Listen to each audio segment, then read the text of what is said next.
अगर एक concave mirror लें और उसके सामने एक ऑब्जेक्ट रख दें कुछ ऐसे, तो उसकी एक इमेज बनने वाली है। इस वीडियो में हम ये पता लगाने वाले हैं कि इस इमेज की एग्जैक्ट हाइट इसे कैसे कैलकुलेट करें। देखो, वैसे तो तुम पेपर पेन का इस्तेमाल करके इस सारी चीज़ को रे डायग्राम की मदद से पेपर पे बना सकते हो और फिर एक स्केल का इस्तेमाल करके इसकी हाइट इसे मेजर कर सकते हो। लेकिन ये तो बहुत ही लंबा चौड़ा प्रोसेस हो गया यार। हम क्या करेंगे कि एक फॉर्मूले का इस्तेमाल करेंगे और इसकी इमेज की हाइट ये आसानी से कैलकुलेट करना सीखने वाले हैं। देखो, पिछले किसी वीडियो में हमने एक फॉर्मूले का इस्तेमाल करके इमेज की एग्जैक्ट डिस्टेंस को कैलकुलेट किया था। कुछ इस फॉर्मूले का इस्तेमाल किया था हमने, मिरर फॉर्मूले का, और हमारी इमेज की एग्जैक्ट डिस्टेंस ये आई थी कुछ 3 सेंटीमीटर के बराबर, जब ऑब्जेक्ट की डिस्टेंस कुछ 6 सेंटीमीटर दी हुई थी और कॉनकेव मिरर की फोकल लेंथ ये कुछ 2 सेंटीमीटर दी हुई थी। देखो, ये जो फॉर्मूला है मिरर फॉर्मूला, ये रिलेट करता है फोकल लेंथ, इमेज डिस्टेंस और ऑब्जेक्ट डिस्टेंस को।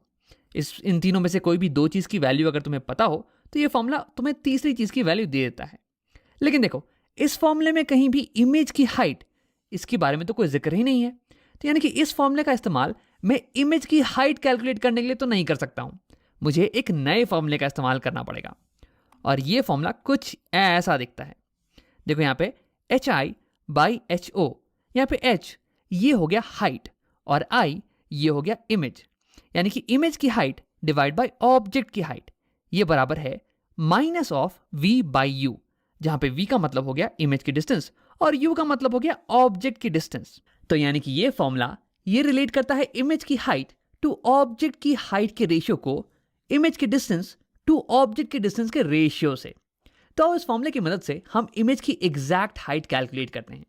तो यहाँ पे मान लेते हैं कि हमारी ऑब्जेक्ट ये कुछ 2 सेंटीमीटर लंबी है, 2 सेंटीमीटर। हाँ, तो देखो यहाँ देखते हैं कि हमारे फॉर्मूले में क्या क्या चीज़ें दी हुई हैं। हमारे पास इमेज की डिस्टेंस V ये तो दी हुई है, ऑब्जेक्ट की डिस्टेंस U ये भी दी हुई है और ऑब्जेक्ट की हाइट ये HO ये भी दी हुई है। तो यानी कि इस फॉर्मूले में मैं सारी वैल्यूज को डालूंगा और HI ये आसानी से निकल के आ जाएगा।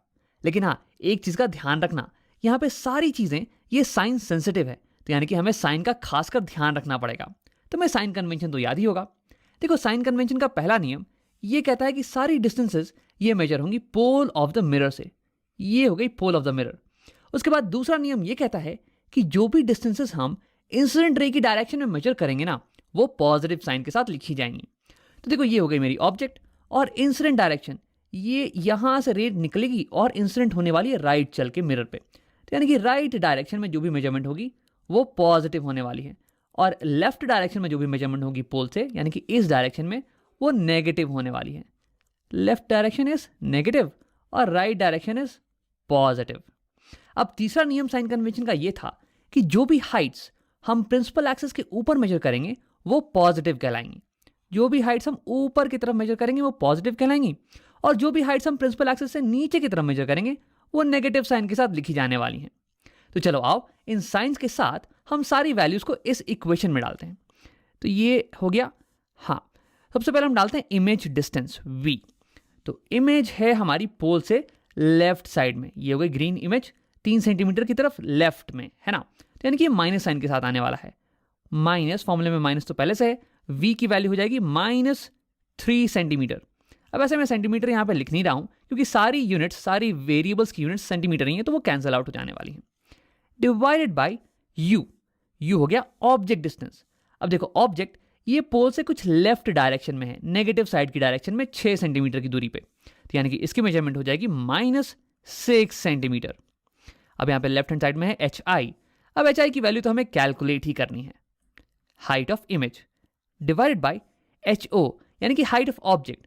अब देखो, ऑब्जेक्ट जो है वो प्रिंसिपल एक्सिस से ऊपर की तरफ है इसकी हाइट, तो यानी कि इसे हम +2 लिखने वाले हैं, +2 सेंटीमीटर। हाँ, अब अगर इसे मैं सॉल्व करूं तो यहाँ 3 माइनस और माइनस कैंसिल, ये 3 जो है ये 2 टाइम्स 6 को काट देने वाला है। उसके बाद अगर मैं दोनों साइड 2 से मल्टीप्लाई कर दूं तो यहाँ डिनोमिनेटर में ये 2 ये कैंसिल और यहाँ पे आ जाने वाला है 2। ये दोनों साइड अगर मैं 2 को मल्टीप्लाई करूं तो ये 2 से 2 कैंसिल और ये 2 आ गया यहाँ पे, और ये 2 से 2 ये भी कैंसिल।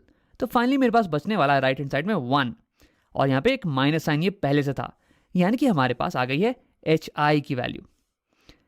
HI में लिख लेता हूँ हाइट ऑफ इमेज, और ये कुछ -1 और यूनिट देखो यहाँ पे सेंटीमीटर ही होने वाला है क्योंकि सारी यूनिट सेंटीमीटर में थी। तो यानी कि हमने कैलकुलेट कर लिया है इमेज की हाइट और ये -1 सेंटीमीटर। अब वैसे ये -1 का मतलब क्या हुआ? देखो माइनस, ये हमारा साइन कन्वेंशन ये कहता है कि हाइट जब भी माइनस आ रही हो तो यानी कि हाइट प्रिंसिपल एक्सिस से नीचे की तरफ है। तो यानी कि हमारी इमेज ये प्रिंसिपल एक्सिस से नीचे की तरफ बनने वाली है और इसकी लंबाई ये एग्जैक्टली होने वाली है 1 सेंटीमीटर के बराबर। यही दिखाता है हमारा ये -1। तो यानी कि हाइट में ये जो साइन आ रहा है ये हमें बता देगा कि हमारी इमेज ये प्रिंसिपल एक्सिस के ऊपर खड़ी है या फिर नीचे। और ये जो नंबर है ना ये बताएगा कि एग्जैक्टली कितनी हाइट है, एग्जैक्टली कितनी लंबाई है हमारी इमेज की। तो देखो हमने इस फॉर्मूले की मदद से इमेज की हाइट तो कैलकुलेट करना सीख लिया है। अब वैसे एक और बात है, हम इस फॉर्मूले की मदद से इमेज के नेचर के बारे में भी बता सकते हैं। नेचर से मेरा मतलब है कि इमेज रियल है या फिर वर्चुअल, इमेज बड़ी है या फिर छोटी इन कंपैरिजन टू ऑब्जेक्ट। इन सारी चीजों के बारे में हम बता सकते हैं केवल इस फॉर्मूले से। अब तुम सोच रहे हो कि रियल या वर्चुअल ये हम कैसे बताएं? तो अब देखते हैं। देखो रे डायग्राम से जब हम इमेज बनाना सीख रहे थे तो हमने देखा था कि जब भी इमेज ये इन्वर्टेड हो, मतलब कि ये उल्टी खड़ी हो ऑब्जेक्ट के कंपैरिजन में, जैसे कि यहाँ पे ऑब्जेक्ट हमारा ऊपर खड़ा है प्रिंसिपल एक्सिस के और हमारी इमेज ये नीचे खड़ी है, तो जब भी इमेज इन्वर्टेड हो तो तब इमेज रियल इमेज होती है। और जब इमेज ये सीधी खड़ी हो, मतलब कि जिस डायरेक्शन में ऑब्जेक्ट खड़ा हो उसी डायरेक्शन में इमेज भी खड़ी हो, जैसे कि यहाँ पे अगर ऊपर है ऑब्जेक्ट तो इमेज भी अगर ऊपर बनती ना तो उस केस में हमारी इमेज वर्चुअल इमेज होती। अब देखो इमेज सीधी खड़ी है या फिर उल्टी ये तो हमें बता देगा साइन। यहाँ पे साइन आया है नेगेटिव, यानी कि इमेज है नीचे और ऑब्जेक्ट तो ऊपर खड़ी है, तो यानी कि इस केस में हमारी इमेज ये रियल इमेज है। अब अगर यहीं पे साइन आया था पॉजिटिव, यानी कि इमेज ऊपर खड़ी होती प्रिंसिपल एक्सिस के और ऑब्जेक्ट भी ऊपर ही खड़ा है, तो यानी कि हम बता देते कि हमारी इमेज वर्चुअल इमेज है। तो ऐसे हम बता सकते हैं कि इमेज रियल होगी या वर्चुअल। अब आप बात करते हैं कि इमेज बड़ी हो गई या छोटी। तो यहाँ पे इमेज की हाइट आई है 1 सेंटीमीटर, ये 1 सेंटीमीटर और हमारी ऑब्जेक्ट ये तो 2 सेंटीमीटर लंबी है, यानी कि इमेज हमारी छोटी है इन कंपैरिजन टू ऑब्जेक्ट। अब इसे हम इंग्लिश में बोलते हैं डिमिनिश्ड इमेज। अब इसे लिख लेते हैं डिमिनिश्ड। पता नहीं मेरी स्पेलिंग सही है कि नहीं, डिमिनिश्ड, हाँ। तो इसे हम बोलते हैं डिमिनिश्ड इमेज।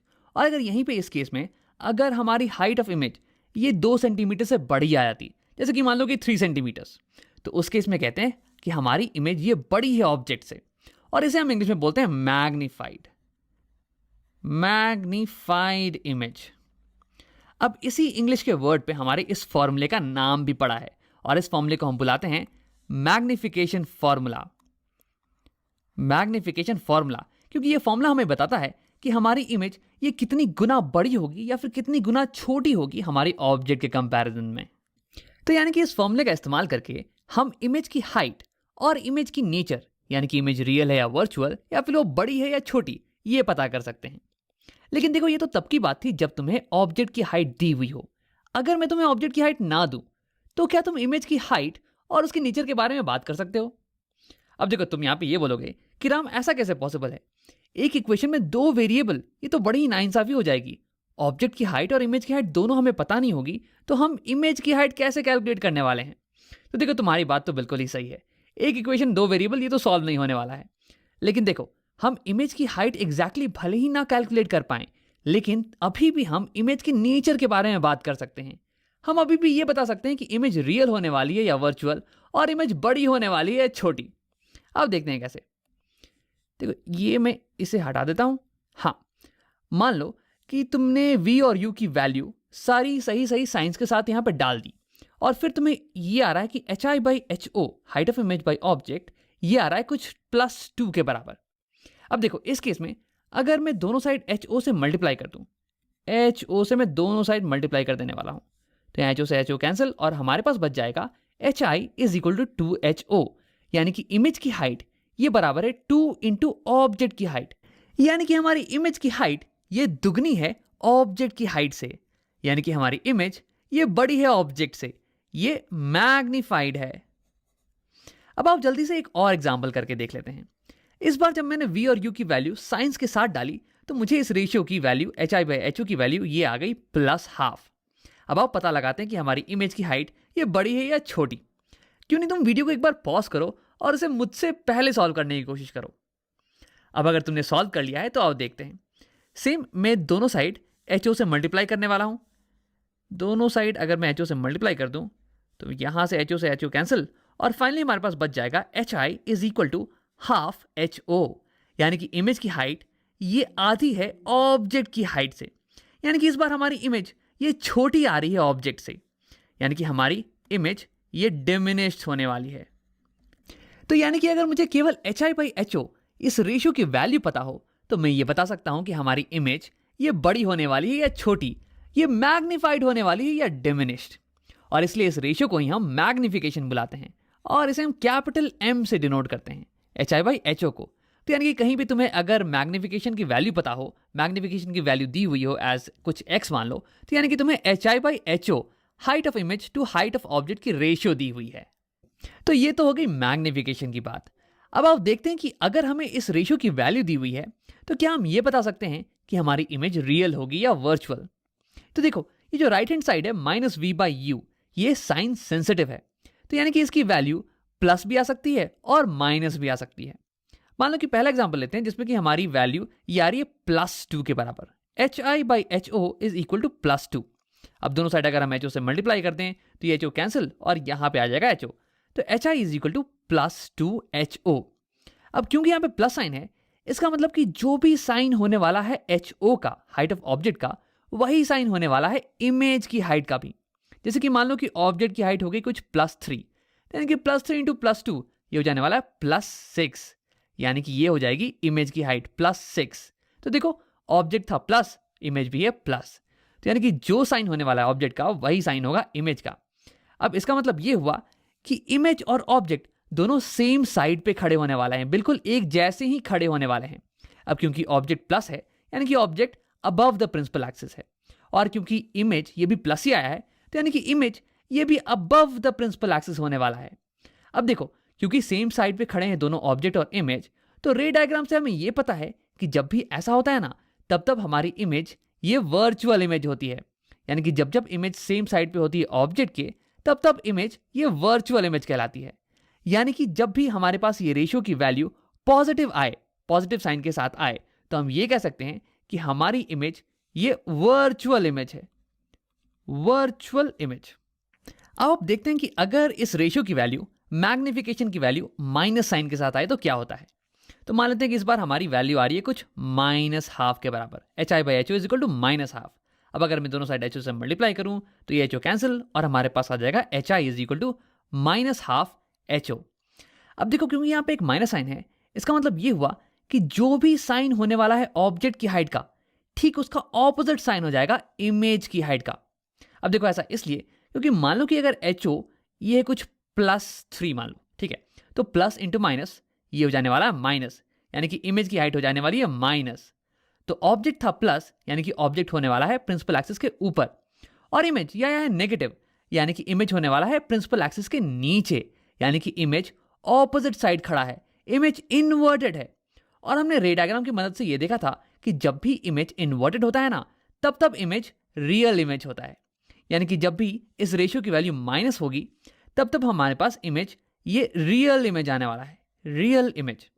तो यानी कि इस रेशियो की वैल्यू, यानी कि मैग्निफिकेशन की वैल्यू अगर पॉजिटिव आए तो हमारे पास वर्चुअल इमेज है, और अगर मैग्निफिकेशन की वैल्यू ये नेगेटिव आए तो हमारे पास रियल इमेज है।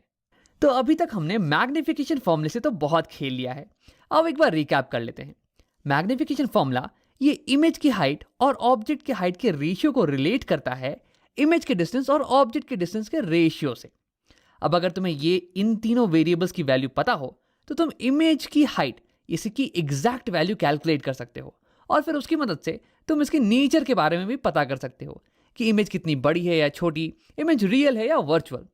हाँ, अब अगर तुम्हें ऑब्जेक्ट की हाइट ये पता नहीं हो, केवल इस रेशियो की वैल्यू पता हो, मैग्निफिकेशन जिसे हम बोलते हैं, मैग्निफिकेशन की वैल्यू तुम्हें अगर पता हो, तो तुम इमेज की एग्जैक्ट हाइट तो पता नहीं कर सकते हो, लेकिन तुम अभी भी इमेज की नेचर के बारे में पता कर सकते हो। तुम ये बता सकते हो कि इमेज रियल है या वर्चुअल, या बड़ी या छोटी।